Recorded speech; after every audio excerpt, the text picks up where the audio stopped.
कौन कहता है आसमां में सुराख नहीं। एक पत्थर तो तबीयत से उछालो यारो। कवि दुष्यंत कुमार की ये कविता शायद राजेश्वर प्रसाद की जिंदगी को सबसे खूबसूरती से बयान करती है। एक मिट्टी का लाल जो क्षितिज से आगे सपने देखने की हिम्मत रखता था। 10 फरवरी 1945 को एक साधारण किसान परिवार और सेना के हवलदार जय दयाल सिंह के घर जन्मे अपने जीवन के शुरुआत से ही राजेश को मुश्किलों का सामना करना पड़ा। पिता के निधन के बाद उन्होंने परिवार को संभालने के लिए कड़ी मेहनत की। फिर भी उनका जज्बा उस आकाश से भी ऊपर उड़ा जहां वो पहुंचना चाहते थे। राजेश के सपने उन्हें दिल्ली ले जहां उन्होंने अपनी स्कूल और कॉलेज की पढ़ाई की और कड़ी मेहनत परिवार का सहारा बने। 29 अक्टूबर 1966 उन्हें भारतीय वायुसेना फाइटर पायलट बनाया। 1971 तक फ्लाइट लेफ्टिनेंट के रूप में राजेश पायलट ने भारत पाकिस्तान युद्ध हंटर विमान उड़ा आसमान।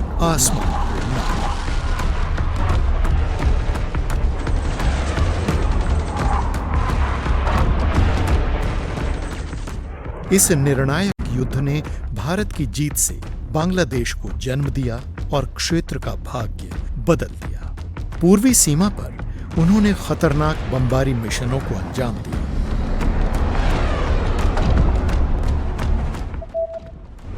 अपने साहस से युद्ध पदक और वायुसेना की तारीफ हासिल की। पाकिस्तान के इरादों को खट्टे किए।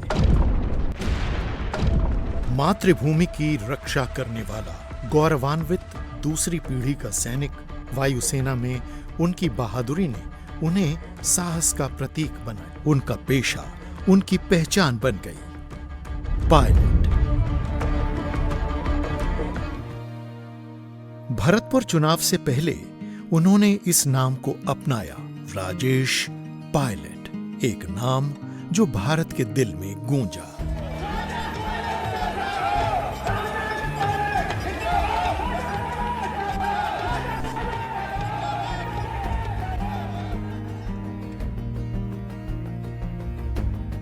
उन्नीस में इंदिरा गांधी से प्रेरित होकर राजेश ने स्क्वाड्रन लीडर के रूप में वायुसेना छोड़ी और राजनीति के जरिए देश की सेवा शुरू की।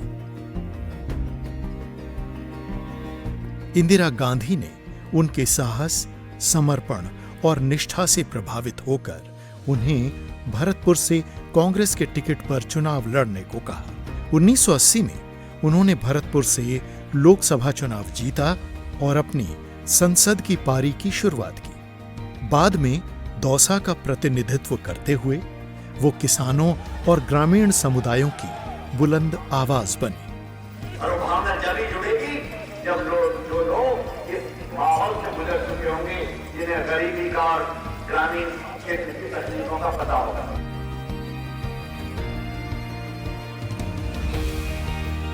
जाति और धर्म से परे एकजुटता की नई राजनीति शुरू की। पूरे समर्पण के साथ राजेश पायलट ने कांग्रेस पार्टी को जमीनी स्तर पर मजबूत किया, कार्यकर्ताओं को जोड़ा और कांग्रेस पार्टी की सोच को भारत के हर कोने तक पहुंचाया।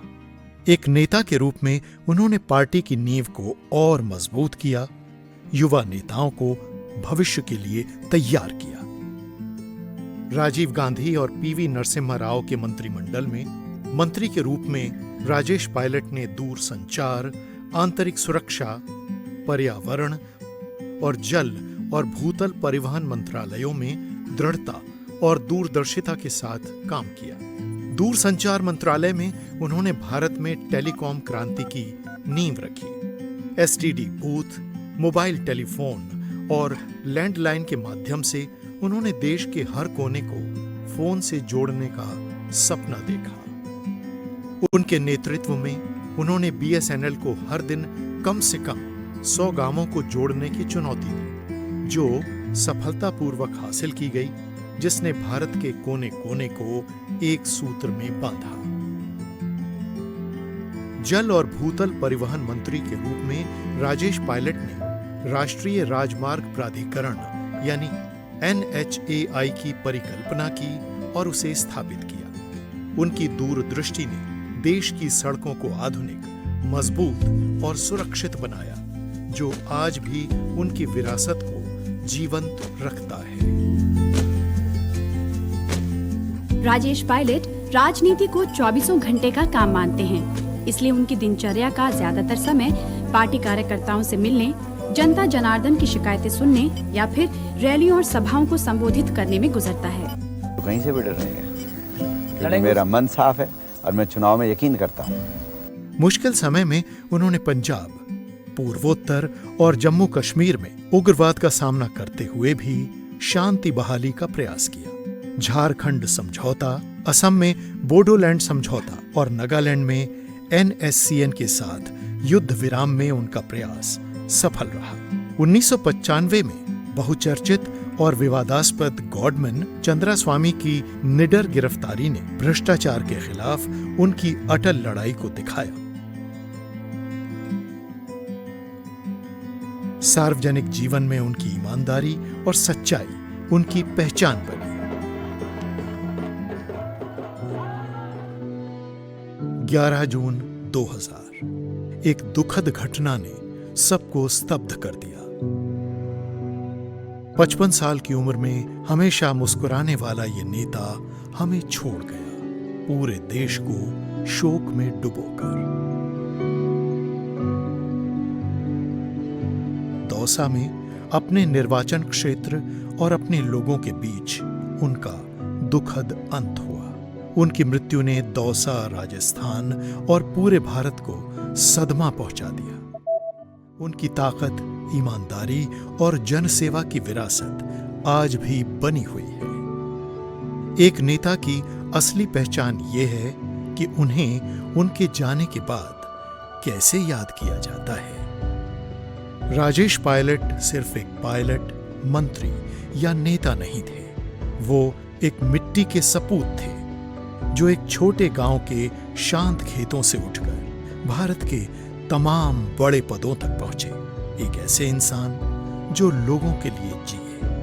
उनका साहस, ईमानदारी और उपेक्षित लोगों के लिए प्यार ने कांग्रेस को मजबूत किया और पूरे देश को प्रेरित किया। उनकी हमेशा मुस्कुराने वाली शख्सियत और आशावादी व्यक्तित्व ने भारत पर गहरी छाप छोड़ी। आज उनकी विरासत उन लोगों के दिलों में उड़ान भरती है जिनके लिए उन्होंने लड़ाई लड़ी और जीवन समर्पित किया।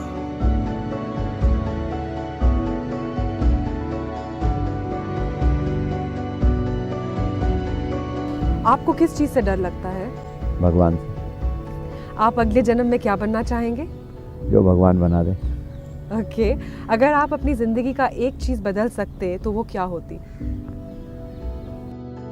मैं तो हर चीज से खुश हूँ, पता नहीं कौन सी चीज बदलवा पाती।